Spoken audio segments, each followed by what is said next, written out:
¿Qué tal, muchachos? ¿Cómo están? Espero que les esté yendo bien en su preparación para la universidad. El día de hoy, ¿no?, vamos a tratar un tema de lo que viene a ser el curso de química, ¿no? Un tema que a veces es un poco complicado porque se piensa que hay bastantes fórmulas y hay bastantes cosas que tenemos que considerar, pero vamos a ver de que en realidad, si consideramos, ¿no?, ciertas cuestiones bien sencillas, bien prácticas, el tema es bastante sencillo, ¿ya? El tema que vamos a tratar hoy día es electrolitos acuosos, ¿ya? Ahora, ustedes seguramente recuerdan más o menos un poco de esto que han visto en el tema de soluciones, ¿no? En el tema de soluciones serían pues de que habían soluciones electrolíticas y no electrolíticas, ¿no? También llamadas soluciones iónicas a las electrolíticas y soluciones moleculares a las no electrolíticas. Ahora bien, ¿qué entendemos por una solución electrolítica o iónica? Es aquella solución acuosa en la cual el componente, que en este caso el soluto, el que está en menor proporción, por lo general, va a estar en forma de iones, se va a disociar hasta formar iones. ¿Estamos de acuerdo? Entonces, ¿eso qué cosa va a permitir? Va a permitir el paso de la corriente eléctrica. ¿Está bien? Entonces, vamos a poner primero ese concepto, ¿no?, en la parte pues central acá de nuestro organizador gráfico, ¿no? Los electrolitos acuosos en general, ¿qué cosa vienen a hacer? Son soluciones, ¿no?, por lo general, aunque también algunas veces podrían ser colores o suspensiones, son soluciones en los que el soluto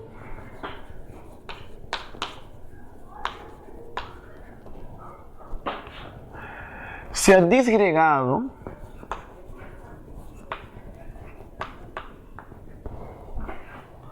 hasta formar iones. ¿Ya? A este proceso, ¿ya?, se le puede denominar disociación si es un compuesto iónico, o también le podemos llamar ionización si es un compuesto molecular o covalente, ¿no? Muy bien.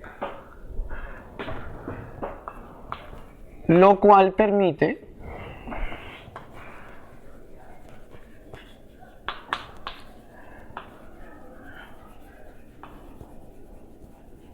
la conductividad eléctrica. Muy bien. Ahora, recuerden que cuando hablamos de conductividad eléctrica, dependiendo de cuál sea el portador de carga que va a moverse, pues, ¿no?, en el proceso, vamos a tener dos tipos de conductores. Los conductores de primer orden, que principalmente son los metales, cuya conductividad se basa en el movimiento o desplazamiento de electrones. Y también tenemos a los conductores de segundo orden, cuya conductividad en qué se basa, en el movimiento, desplazamiento o migración de iones. Ya, como en este caso, en el caso de los electrolitos acuosos, lo que vamos a tener es movimiento o migración de iones, ¿no?, de iones, entonces vamos a tener ¿qué cosa? Que esto es un conductor de segundo orden. ¿Ya? Ojo, acá vamos a poner conductor de segundo orden. ¿Bien? ¿Estamos de acuerdo? Ahora, nosotros sabemos de que una solución, un sistema disperso en general, está formado de dos componentes, ¿no? La fase dispersa y la fase dispersante. Y en las soluciones más específicamente el soluto y el solvente. Vamos a analizar cada uno de los componentes y ver cómo es su comportamiento dentro de este tipo de sistemas. Comenzamos con el soluto, que justamente recuerden en las soluciones habíamos visto que es el que determina las propiedades, ¿no? Principalmente es el que determina las propiedades de la solución. Entonces, si vamos a hablar aquí del soluto, muy bien, el soluto muchas veces se le llama el electrolito así a secas. ¿Ya? Aunque en realidad todo el sistema debería ser electrolito, ¿no? Pero muchas veces se le llama el electrolito. Vamos a dejarlo de esa manera. ¿Bien? Ahora, el electrolito, ¿qué cosa viene a ser? Aquella sustancia que va a tener la capacidad de disociarse en iones, ¿ya? Bueno, dependiendo de cómo sea su naturaleza, como hemos dicho, puede ser disociarse o ionizarse. Bien, ahora, dependiendo justamente de la naturaleza que va a tener, bien, vamos a tener esos dos procesos. Ustedes se preguntarán seguramente, ¿no? En donde estén, profesor, pero ¿cuándo se ioniza y cuándo se disocia? ¿No? Bueno, si el electrolito es un compuesto iónico, si el soluto es un compuesto iónico, entonces, ¿qué hace? ¿Qué cosa significa que es un compuesto iónico? Que ya está formado de iones, es una red de iones. Por lo tanto, lo único que va a hacer, ¿qué cosa? Es disociarse. Esto va a ser una disociación. ¿Ya? Pero si el electrolito es covalente, más específicamente molecular, ¿no? Pero bueno. Nosotros sabemos que los covalentes están formados por átomos neutros unidos mediante una compartición de electrones. Entonces ahí no hay iones. Pero cuando están en el agua, justamente lo que va a pasar es que el agua, por su alta constante dieléctrica, lo que va a hacer es separar a los átomos en iones, de acuerdo a la electronegatividad de cada uno. Entonces, en ese caso, ahí hablamos de un proceso de ionización.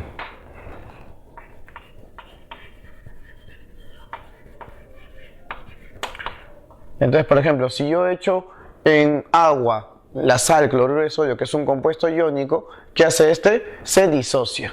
Si yo en agua pongo, pues, por ejemplo, cianuro de hidrógeno, que es una sustancia molecular covalente, ¿qué va a pasar con él? Él se va a ionizar. ¿Está bien? Listo. Entonces, ahora, los electrolitos, de acuerdo a qué tanto se disocien o ionicen, van a tener, pues, dos tipos. Vamos a tener dos tipos. ¿Cuáles vienen a ser estos? Comenzamos con los llamados electrolitos fuertes.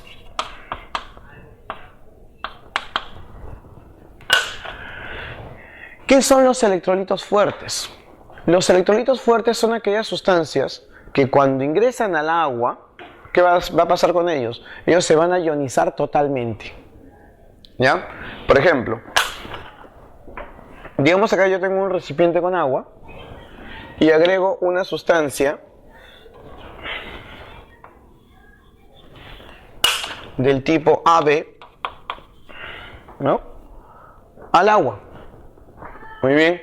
Entonces, cuando esta sustancia ingresa al agua, ¿qué va a pasar? Todo el compuesto se va a transformar, ¿no?, en iones. ¿Qué va a pasar ahora? Positivo, B negativo, A positivo, B negativo, A positivo, B negativo, A positivo, B negativo, A positivo, B negativo, A positivo, B negativo. O sea, todo lo que entra, ¿no?, va a formar iones. ¿Estamos de acuerdo? Entonces, en este caso se dice que es un electrolito fuerte, porque se ha ionizado totalmente. Muy bien. Entonces, ¿cuáles son las características de los electrolitos fuertes? Bueno, su ionización o disociación, vamos a dejarlo en ionización nada más, pero bueno, sabemos que también podría ser disociación según el tipo de sustancia. Es prácticamente total. ¿Ya? Y ojo, en el examen de admisión debemos asumir de que es total simplemente. ¿Ya? De esa manera.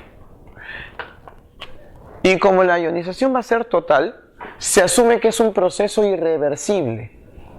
¿Ya?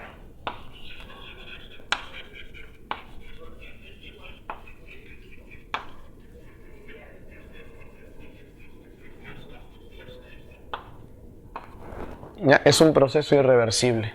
Y como es un proceso irreversible, ¿qué es lo que va a pasar? Si yo tengo, por ejemplo, AB y va a estar acuoso, lo voy a disolver en el agua, ¿qué va a pasar? El proceso es directo, transformándose esto en ¿qué cosa? En A positivo acuoso más B negativo, también acuoso. ¿Está bien? Ahora, otra pregunta que nos haríamos, profesor, ya bueno, como que he entendido, ¿no? ¿Qué cosa significa que sea fuerte? Ya, ¿no? Entonces, ¿qué significa fuerte? Que su ionización es prácticamente total. Perfecto.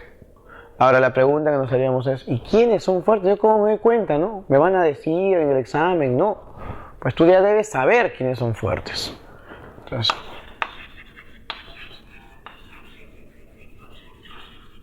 son electrolitos fuertes principalmente los siguientes. Para el examen de admisión, asumimos primero a las sales. Ya sabemos que las sales son compuestos iónicos formados por un proceso de neutralización, ¿cierto? Entonces, las sales en general, se consideran como electrolitos fuertes.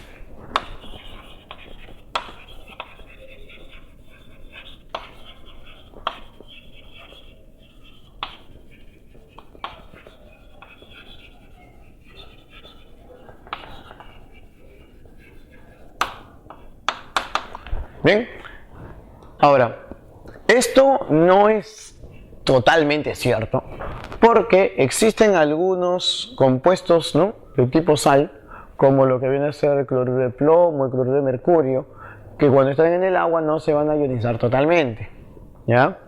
Pero, para el examen de admisión vamos a asumir en general que todos van a ser electrolitos fuertes, sobre todo si son del grupo 1A, ¿ya? Ahora, también tenemos a las llamadas bases fuertes. ¿Ya? ¿Quiénes serían bases fuertes? Principalmente los hidróxidos del grupo 1A y del 2A. ¿Ya? Principalmente ellos. Ahora, existen algunas bases que son un poquito más fuertes, ¿ya? Como por ejemplo el caso de los amiduros del grupo 1A, amiduro de sodio, amiduro de potasio. Pero para el examen de admisión, principalmente vamos a trabajar con lo que viene a ser los hidróxidos. ¿Está bien? ¿Ya? Entonces,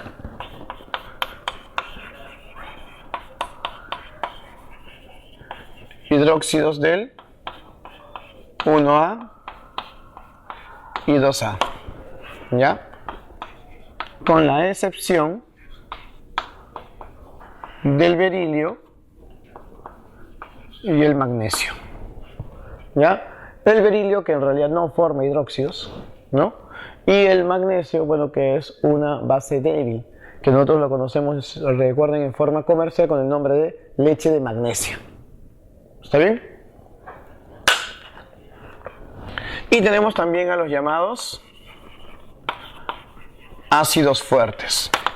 Ahora bien, en el caso de los ácidos fuertes, ya ustedes deben saber quiénes son ellos. Solamente son 6 considerados ácidos fuertes, ¿ya? En realidad existen algunos más si buscamos en la bibliografía, pero para lo que es examen de admisión, básicamente 6 son considerados fuertes. Si te dan otro ácido, pues es débil.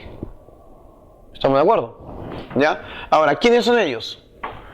Está el ácido perclórico. Ya tenemos al ácido yodídrico, tenemos al ácido bromídrico, tenemos al ácido clorhídrico, ya tenemos al ácido sulfúrico y al ácido nítrico. Esto tienes que memorizártelos, ¿ya?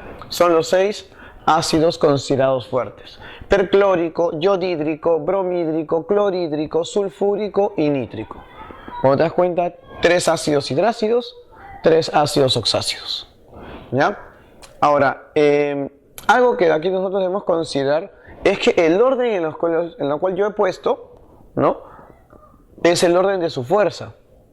Ahora, acá mucho cuidado. Es el orden de su fuerza, pero hay que considerar algo bien importante. Es el orden de su fuerza en otro solvente que no sea el agua. Porque él en el agua se ioniza totalmente. Él en el agua se ioniza totalmente. Él en el agua también se ioniza totalmente. ¿Por qué? Porque el agua por su alta constante eléctrica, es un solvente que nosotros llamamos nivelador.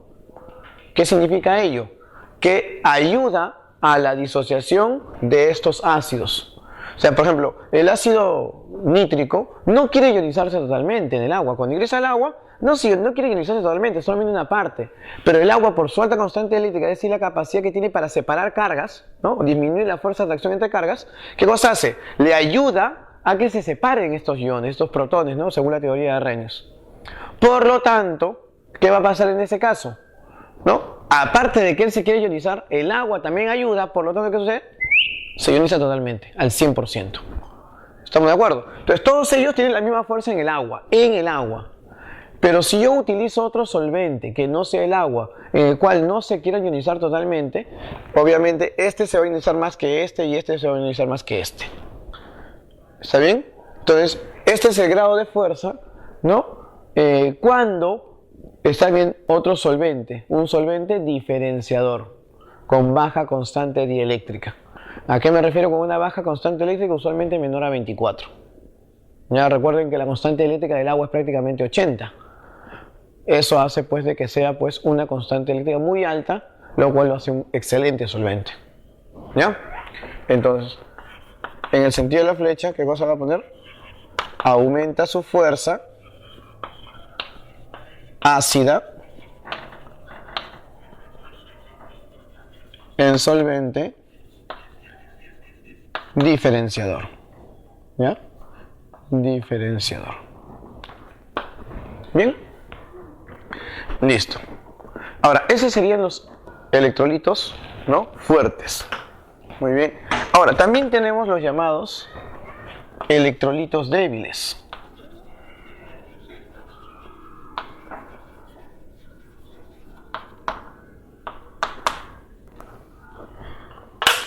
¿Cuál va a ser la diferencia con el caso anterior? ¿Se acuerdan de que aquí yo tenía una sustancia AB, ingresaba esta al agua y se ionizaba totalmente? ¿No? En este caso, lo que va a pasar es que cuando esto ingresa al agua, digamos acá tengo la sustancia AB, ¿no? Y va a ingresar al agua esta sustancia. Entonces, ¿qué va a pasar? ¿Qué vamos a encontrar aquí como soluto? AB, AB, AB, AB, AB, AB, AB, AB, AB, A positivo, B negativo. Miren la diferencia entre esto y esto, ¿no? En este caso, ¿qué pasaba? Todo lo que ingresa formaba iones. En este caso, solamente algunos van a formar iones. Solamente algunos. Bien, entonces, ¿cuál es la diferencia de un electrolito fuerte de un electrolito débil? Que en el caso del electrolito fuerte, la ionización es prácticamente total, mientras que acá la ionización es parcial, es una ionización débil. ¿Ya? Usualmente se dice que tiene que ser una ionización menor al 5%. O sea, de cada 100 moléculas, ¿no? 5 o menos se ionizan. ¿Ya? Entonces vamos a poner acá.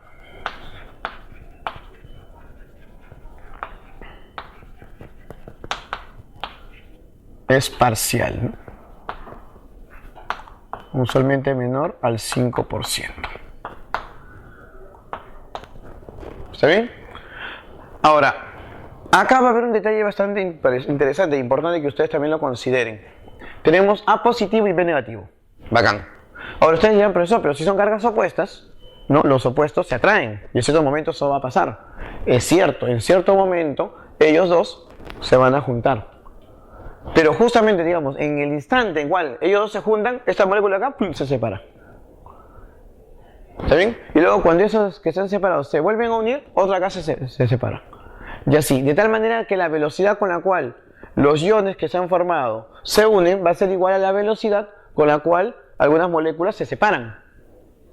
¿Eso qué cosa implicaría? Que habría dos procesos opuestos, pero que se van a cabo con la misma velocidad. Y eso nosotros ya sabemos qué cosa es. Es un estado de equilibrio, que en este caso se va a llamar equilibrio iónico. ¿Ya? Entonces, como notamos aquí, es un proceso reversible. ¿Ya? Entonces, a diferencia del caso anterior, que decía que es un proceso irreversible, acá va a ser un proceso reversible. ¿Ya? Y como ya sabemos, en los procesos reversibles, ¿qué va a pasar? Se va a alcanzar un estado de equilibrio. Muy bien. En el cual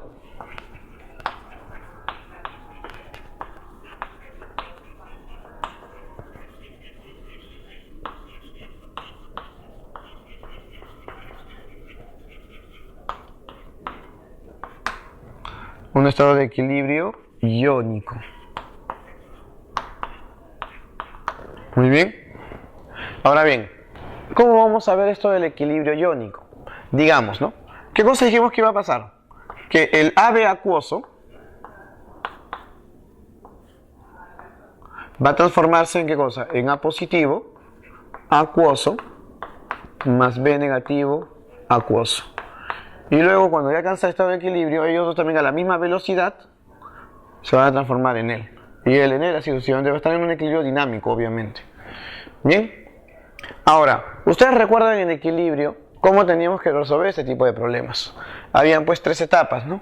En este caso es el inicio, la ionización o disociación según sea el caso, ¿no? Y finalmente el estado de equilibrio, el estado final. Muy bien. Digamos de que la concentración de la sustancia que estoy preparando aquí es una concentración C.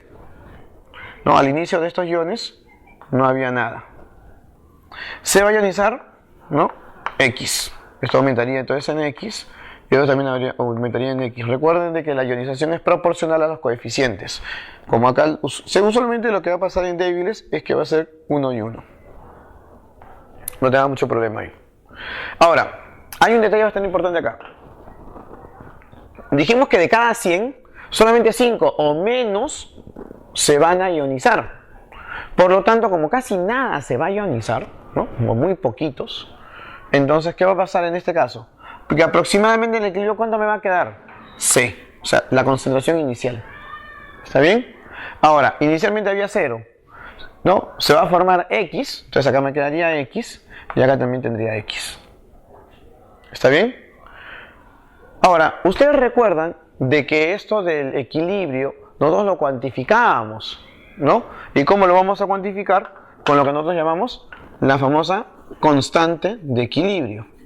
Pero para este caso, como es un proceso de ionización, se va a denominar constante de ionización. Constante de ionización. A la cual vamos a poner K sub I. Muy bien. Ahora, esta constante de ionización, ¿cómo la vamos a calcular? Bueno, ya en general, ustedes ya saben cómo se calcula esto. Es productos sobre reactantes. Muy bien. Entonces, sería la concentración en este caso de quién? La concentración del catión por la concentración del anión sobre la concentración de la forma molecular, ¿cierto? Ya, bueno, reemplazando en la tabla, ¿cómo sería? Sería el por el entre el. Sería entonces X al cuadrado, ¿no? Sobre C, sobre la concentración inicial. Muy bien. Ahora, acá obviamente nos damos cuenta de algo. Que mientras mayor sea la constante, mayor cantidad se ha formado de los iones. Por lo tanto, la constante es directa, tiene una relación directa, no es directamente proporcional, pero tiene una relación directa con lo que viene a ser pues la fuerza del ácido o la base que estemos analizando. Bien, ahora, en algunos problemas también te va a venir el famoso grado de ionización. ¿Ya? El grado de ionización, ¿ya? Al cual vamos a denotar mediante la letra alfa. Muy bien. ¿Y cómo calculamos alfa? O sea, en este caso lo que me interesa, ¿qué cosa es? Lo que se ha ionizado. ¿Cuánto se ha ionizado respecto a lo que había inicialmente? Entonces, ¿cuánto se ha ionizado en el proceso? X. ¿De cuánto? ¿Cuánto había inicialmente? C. ¿Ya? ¿Está bien? Entonces, el grado de ionización en este caso sería alfa sobre C. Y si te piden porcentaje de ionización, que usualmente se pone como porcentaje de alfa, ¿cómo sería? X sobre C multiplicado pues por el 100%. O sea, es prácticamente lo mismo, pero por 100 nada más. ¿Ya? Si te dicen, si por ejemplo el alfa te sale pues 0,05, ¿no? Entonces, el porcentaje de alfa, ¿cuánto saldría? 5%. ¿Está bien? Ahora, una cuestión importante. Recuerden, vamos a utilizar para este caso principalmente la teoría de Arrhenius por ser la más sencilla para lo que es ácidos y bases. Ahora, ¿qué es un ácido? Recuerden ustedes. Un ácido es aquella sustancia que cuando está disuelta en el agua, según Arrhenius, ¿no? Libera iones hidrógeno. Entonces, si este catión es el protón, entonces la sustancia, ¿qué cosa es? Es un ácido débil. ¿Ya? Pero también puede ser base. ¿Y cuándo es base? Cuando el anión, en este caso el B negativo, es pues el ion hidróxido.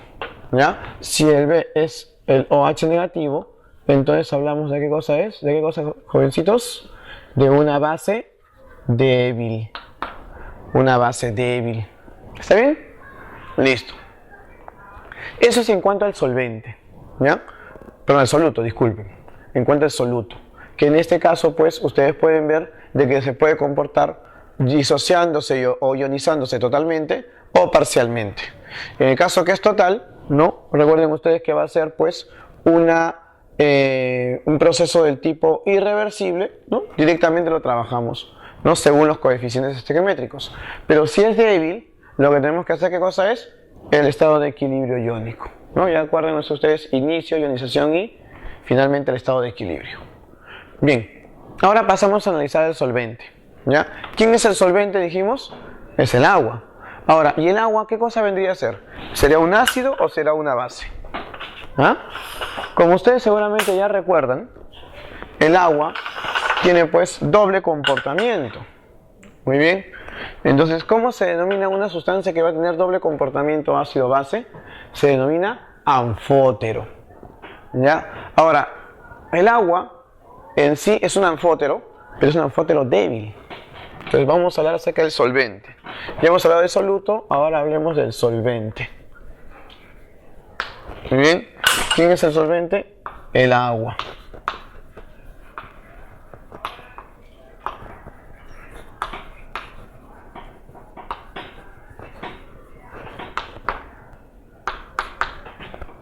Bien.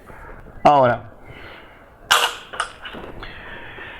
en el caso del agua, lo primero que tenemos que ver, ¿no? Es su proceso denominado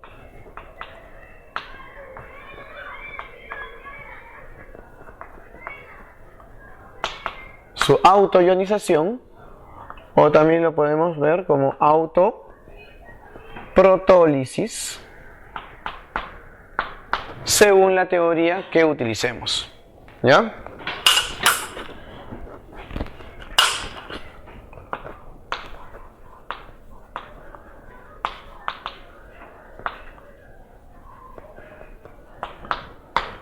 Según Arrhenius, ¿no? Según Svante Arrhenius, ¿cómo va a ser este proceso?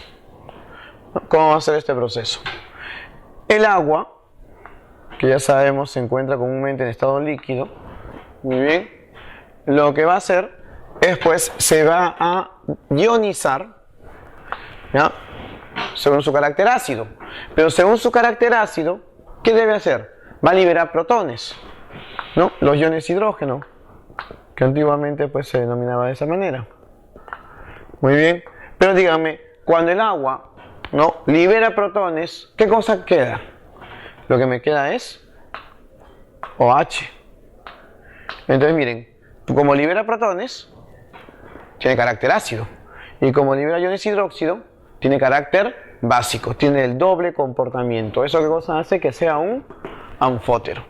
Pero es un anfótero débil. ¿Eso qué cosa implica entonces? De que ellos dos también, ¿qué cosa va a pasar? Se van a molecularizar, ¿no? Va a llevar a cabo una reacción de molecularización. Entonces va a darse este doble comportamiento, este doble proceso, ¿no? Directo e inverso. Ahora bien, ustedes seguramente preguntarán, profesor, ¿y el agua que solita lo hace? Sí, pero para eso obviamente ¿qué tiene que hacer? Absorber calor. ¿Ya? Porque obviamente la energía que ingresa, ¿qué cosa es lo que hace? Ayuda a romper el enlace entre hidrógeno y oxígeno y que se lleve a cabo este proceso, ¿ya? De ionización. Eso es según la teoría de Arrhenius.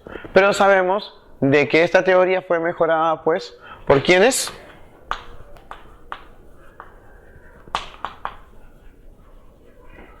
Bronsted y Lowry, ¿no? Johannes Bronsted y Thomas Lowry. ¿Qué cosa decían ellos? De que el agua no es que simplemente se ionice, sino que se va a llevar a cabo una reacción entre las moléculas de agua, ¿no? Entonces, ¿cómo sería esto? El agua, ¿con qué va a reaccionar? con otra molécula de agua. Muy bien. También ya sabemos proceso reversible. Y se va a transformar esto en ¿qué cosa? Acá lo que va a suceder, jóvenes, es de que esta molécula le va a dar un protón a esta molécula. Recuerden de que justamente la teoría de Bronsted-Lowry, ¿en qué se basa? En lo que es la transferencia de protones. ¿Y esto qué cosa generaría? El famoso ion hidronio más los iones hidróxido que se van a formar en este caso. Bien. Ahora, ambos procesos son equivalentes, ¿eh? En el fondo son lo mismo, solamente que son dos enfoques diferentes, según Arrhenius y según Bronsted, pero explican lo mismo. ¿Ya? Ahora, nosotros sabemos que como es un proceso reversible, ¿ya? Como es un proceso reversible, ¿esto qué cosa implica? De que va a llevar a cabo un estado de equilibrio iónico también. Muy bien. Entonces, en el equilibrio, ¿qué es lo que se va a cumplir? Que nosotros podemos cuantificar, pues, ¿no? Estas cantidades. Muy bien. Y tener una famosa constante. Y esta constante, ¿a qué va a ser igual? Según Arrhenius, sería pues la concentración de protones por la concentración de iones hidróxido. ¿No? Eso es según Arrhenius. Profesor, ¿y sobre qué cosa? No, como el agua es líquida, no se considera para lo que es el cálculo del proceso. ¿Y esto a qué va a ser igual? Según Bronsted-Lowry también podría ser la concentración de iones hidronio por la concentración de iones hidróxido. ¿Está bien? Ahora, esto de aquí ya está cuantificado, esta constante, ¿no? Se toma como referencia una temperatura, ¿no?, promedio de 25 grados Celsius.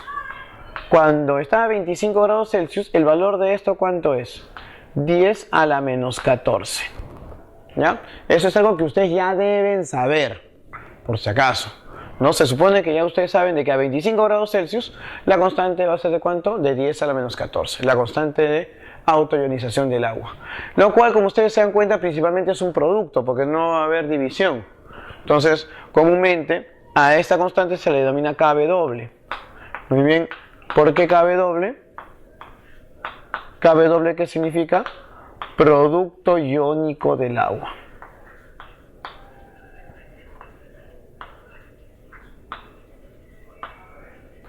Claro, ¿por qué? Porque es el producto de las concentraciones de los iones que están presentes en el agua pura. ¿Ya? Segundo, como ustedes pueden darse cuenta, según el enfoque de Arrhenius, esto es un proceso del tipo endotérmico. Y como es un proceso del tipo endotérmico, ¿qué va a pasar si es que yo aumento la temperatura? De acuerdo al principio de Chatelier, el equilibrio se desplazaría hacia la derecha. Y al desplazarse a la derecha, habría más concentración de él y de él. Y al haber más concentración de ellos, el valor de la constante aumentaría. Entonces, en general, ¿qué va a pasar? Si aumento la temperatura del sistema, ¿ya? Si aumento la temperatura del sistema, entonces, ¿qué va a pasar? Va a aumentar el valor de Kw. ¿Ya? Aumenta el valor de Kw. Por eso, ojo, te estoy dando ya que la referencia es de 25 grados Celsius. ¿Ya? Tercero, recuerden también de que según lo que podemos ver acá, ¿qué es lo que sucede? Si nosotros igualamos estas dos expresiones, ¿no? La concentración de iones hidróxido se iría, ¿y qué cosa me quedaría? ¿Ah? Me quedaría pues de que la concentración de protones es igual a la concentración de iones hidronio. Por lo tanto, si en el examen de admisión, ¿no? Si en el examen de admisión te dice, calcule la concentración de iones hidronio, ¿qué es lo que te estoy diciendo en el fondo? Calcule la concentración de los iones hidrógeno. De acuerdo a un enfoque más sencillo que es el enfoque de Arrhenius. ¿Ya? Esto pues es básicamente lo que nosotros podemos decir acerca del proceso de autoionización. Bien. Ahora, esto va a generar también a su vez algunas cuestiones bastante interesantes, ¿no? Nosotros sabemos, según la teoría de Bronsted-Lowry, de que los ácidos y las bases son aquellas sustancias que, en el caso de los ácidos, donan protones y de las bases aceptan protones. Hasta ahí perfecto. Y sabemos también que cuando un ácido acepta un protón, ¿En qué se va a transformar? Perdón, esto, cuando un ácido da un protón, disculpen, ¿qué cosa hace? Se transforma en ¿qué cosa? En una base conjugada. Y cuando una base acepta un protón, ¿en qué se transforma? En un ácido conjugado. Ahora, ¿y estos ácidos conjugados qué tan fuertes o débiles son respecto al ácido o la base que les dio origen? Bueno, acá vamos a hablar sobre eso justamente, ¿no? Fuerza de ácidos y bases conjugados. Bien. Si nosotros tenemos, por ejemplo, ¿no? Sea pues el cianuro de hidrógeno acuoso, que ya, bueno, cuando está como acuoso ya sería ácido cianhídrico. Muy bien. Ahora veamos. Sabemos de que el ácido cianhídrico, según Arrhenius, como es débil, ¿qué cosa debería hacer? Se va a ionizar parcialmente ¿en qué? En el protón, ¿no? O el ion hidrógeno, como quieras llamarle, más el ion cianuro, que también va a estar acuoso. ¿Está bien? Es una forma de explicar esto. Ahora, pero sabemos nosotros de que él sería una base, ¿cierto? Y si es una base, ¿cómo interactúa? Porque nosotros sabemos de que un ácido forma una base. Esta es la base conjugada. ¿Está bien? Ahora, ¿cómo sería ello? El cianuro, para que sea una base, ¿qué tiene que hacer? Bueno, acá no va a poder liberar OH definitivamente, ¿no? Tal y como está. Pero, ¿qué sucede si es que esto reacciona con el agua líquida? ¿No? Porque recuerda que como está acuoso, va a reaccionar con el agua líquida. Entonces, ¿qué es lo que va a suceder en ese caso? ¿Ah? ¿Qué es lo que va a suceder en ese caso? Lo que va a pasar en ese caso es pues de que el agua le va a dar un protón a él, porque recuerda que es una base, entonces ¿qué hace? Acepta protones, transformándose ahora en ¿qué cosa? En el cianuro de hidrógeno, más ¿qué cosa? Y el agua cuando dona un protón, ¿en qué se transforma? En el ion hidróxido. Bien, ahora como ambos procesos son reversibles, van a tener su constante. Muy bien, la constante de este proceso, la constante de iniciación sería, pues como se comportan como ácido, le vamos a llamar constante de acidez. ¿Ya? Y acá como el cianuro se está comportando como una base, porque está aceptando un protón, al proceso de iniciación le vamos a llamar la constante de la base conjugada. Ahora, ¿qué sucede si es que nosotros ambos procesos, yo los sumo?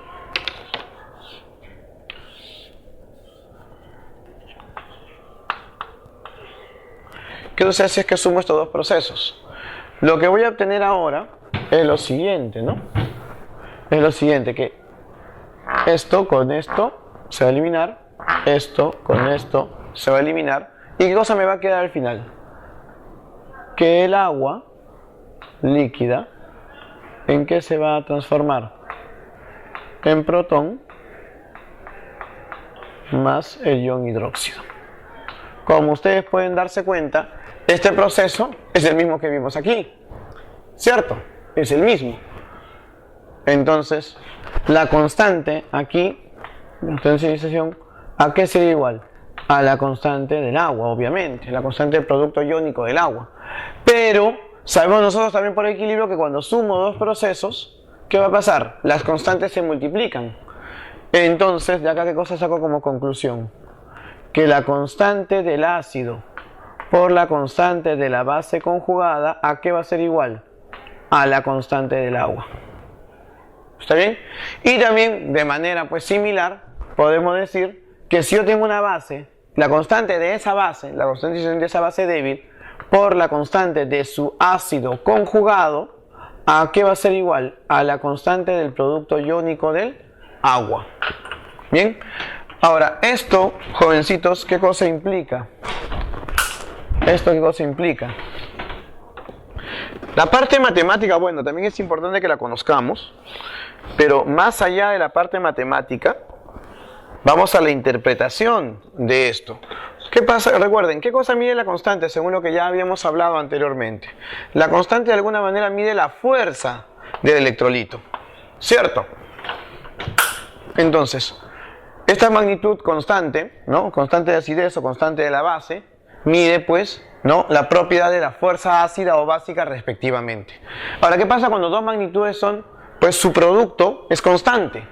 Significa que son inversamente proporcionales. ¿Eso qué significa entonces? Que mientras que un ácido, ¿no? Mientras más débil sea un ácido, su base conjugada va a ser más fuerte. Y lo mismo acá, ¿no? Si una base es muy débil, ¿no? Mientras más débil sea la base, más fuerte sería su ácido conjugado. ¿Está bien? Entonces, en general, ¿qué podemos decir? Se deduce que la fuerza de los conjugados tiene pues, ¿no? Relación inversa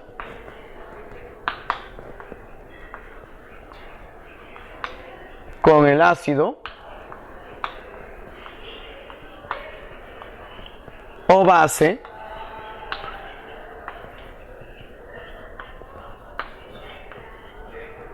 que les dio origen. ¿Bien?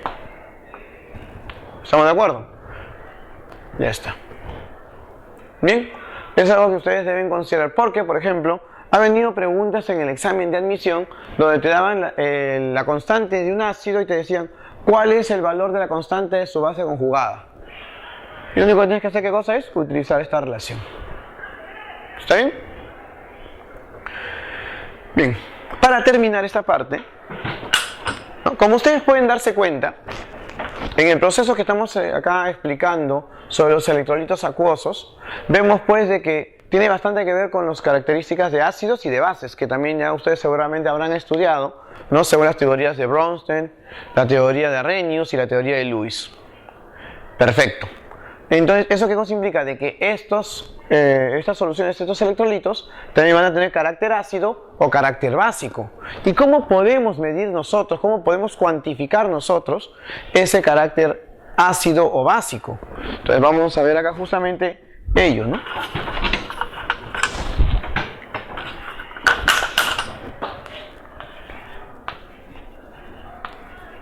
Carácter ácido base. Bien. En general, esto nos vamos a basar en lo que estaba aquí, ¿ya? En lo que viene a ser la autoionización o autoprotólisis del agua. ¿Cuándo una sustancia será neutra? No, una solución será neutra. ¿Cuándo sabemos nosotros de que si esto mide el carácter ácido y esto mide el carácter básico, para que sea neutra ambos tienen que ser iguales? Pero también su producto, ¿cómo tiene que ser? El producto tiene que darme 10 a la menos 14. Por lo tanto, entonces, ¿qué debe pasar? Que cada uno, ¿cuánto debe valer? 10 a la menos 7. Entonces, primero, ¿cuándo una solución es neutra? Cuando la concentración de los iones hidrógeno es igual a la concentración de los iones hidróxido. ¿Y esto cuánto debe quedarme? Tiene que ser 10 a la menos 7, obviamente tomando como referencia la temperatura de 25 grados Celsius. ¿Ya? ¿Cuándo una solución va a tener carácter ácida? No, va a ser ácida. Bueno, va a ser ácida cuando la concentración de protones sea mayor que la de los iones hidróxido. Muy bien. Ahora, esto, recuerden de que cuando era neutro era 10 a la menos 7. Entonces, cuando es ácida, esto debe prevalecer. Por lo tanto, esto tiene que ser mayor que 10 a la menos 7. Y si esto es mayor que 10 a la menos 7, entonces la concentración de los hidróxidos, que son los que le dan el carácter básico, debe ser menor a 10 a la menos 7. ¿Está bien? ¿Y cuándo va a tener pues una sustancia, una solución va a ser básica, ¿no? Va a tener ese carácter básico. En lo contrario, obviamente, ¿no? Cuando la concentración de protones sea menor que 10 a la menos 7 y por lo tanto la concentración de los iones hidróxido, que justamente es el que da el carácter básico, sea mayor que 10 a la menos 7. ¿Está bien? Ojo, tomando como referencia que la temperatura es pues de 25 grados centígrados. ¿Está bien? Listo.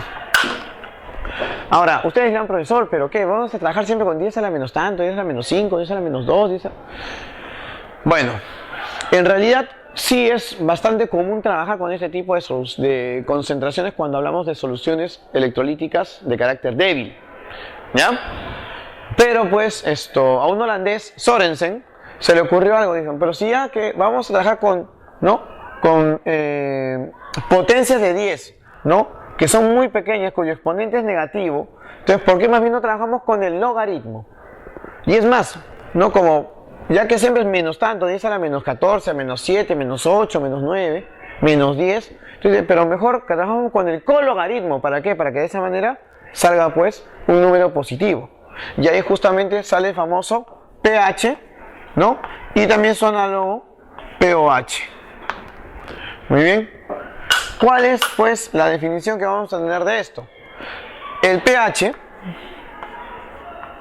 viene a ser el cologaritmo de la concentración de los iones hidrógeno. ¿Ya? Y el pOH, de manera análoga, ¿a qué va a ser igual, jóvenes? El cologaritmo o logaritmo negativo, ¿de qué cosa? De la concentración de los iones hidróxido. ¿Está bien? Ahora, si nosotros sacamos antilogaritmos, ¿ya? Si nosotros sacamos antilogaritmos, ¿qué me va a quedar acá? Que la concentración de los protones, ¿cuánto sería? Sería 10 a la menos pH. Por ejemplo, si en el estómago el jugo gástrico tiene un pH de 2, ¿qué significa eso? Que la concentración de hidrógenos, ¿cuánto es? 10 a la menos 2. ¿Está bien? Ahora, y cuando el pOH es, ¿no? Por definición, logaritmo negativo de la concentración de OH, entonces, ¿qué podemos decir sobre la concentración de los iones OH? Sería 10 a la menos pOH. Ahora, pero ya haciendo propiedad del logaritmo, por teoría de exponentes, ¿qué sucede si yo multiplico estos dos? La multiplicación de estos dos es la constante o producto iónico del agua, que ya habíamos visto anteriormente. Entonces, como es el producto iónico del agua, cuyo valor ya sabemos que es 10 a la menos 14, ¿no? Y entonces, y sabemos por teoría de exponentes que cuando tenemos bases iguales, estos se suman, al final, ¿qué cosa va a quedar? ¿No? De que pH más el pOH de una misma sustancia, ¿cuánto debe darme? 14. Siempre y cuando siga tomando como referencia la temperatura de 25 grados Celsius, ¿no? Y ojo, esto se cumple para una misma sustancia.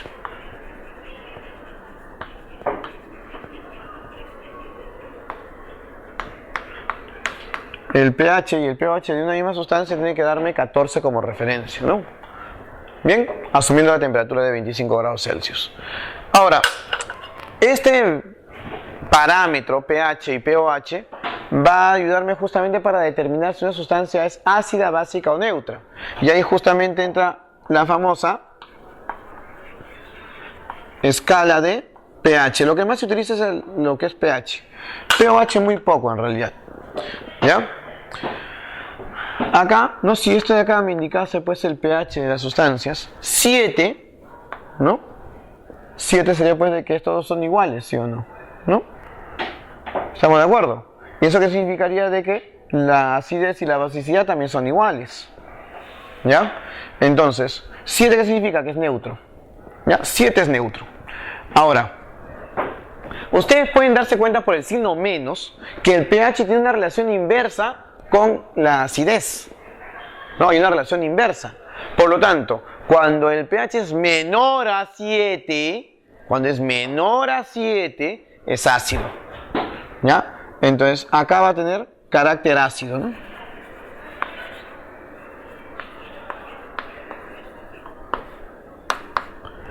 Cuando es mayor a 7,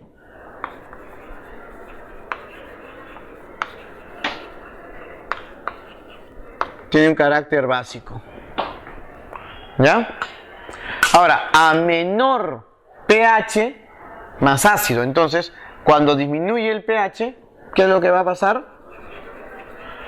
Aumenta la acidez, ¿no? Aumenta la acidez de la sustancia, ¿ya? Mientras que, por ejemplo, cuando aumenta el pH es más básico. ¿Y eso qué cosa implicaría? De que aumenta, no hay basidez, pues no es el término base, es basicidad, ¿ya? Entonces, ¿acá qué va a pasar? Aumenta la basicidad. Bien. Por ejemplo, ¿no? En el vinagre el pH es aproximadamente 5. En mi estómago el pH debe ser entre 2 más o menos, ¿no? En promedio. Entonces dígame, ¿cuál será más ácido? Ah, bueno, el jugo gástrico al tener un menor pH, ¿qué significa que es? Más ácido. ¿Ya? Ahora, por ejemplo, la sangre tiene un pH casi es neutro en realidad, ¿no? Bordea por ahí por los 7, redondeando los 7. Mientras que, por ejemplo, la lejía tiene un pH de 9 y tanto. Entonces, ¿quién será, en este caso, más básico? ¿La sangre o la lejía?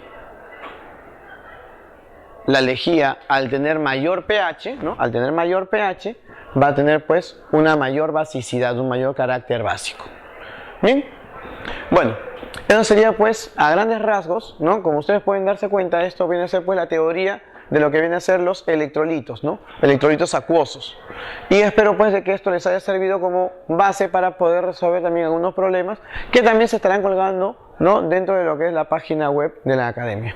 Bien, entonces espero que les vaya bien, que logren sus objetivos, que cumplan, pues, con su anhelo de ingresar, pues, a la universidad y que esto les haya servido para ello. Saludos y será hasta una próxima oportunidad.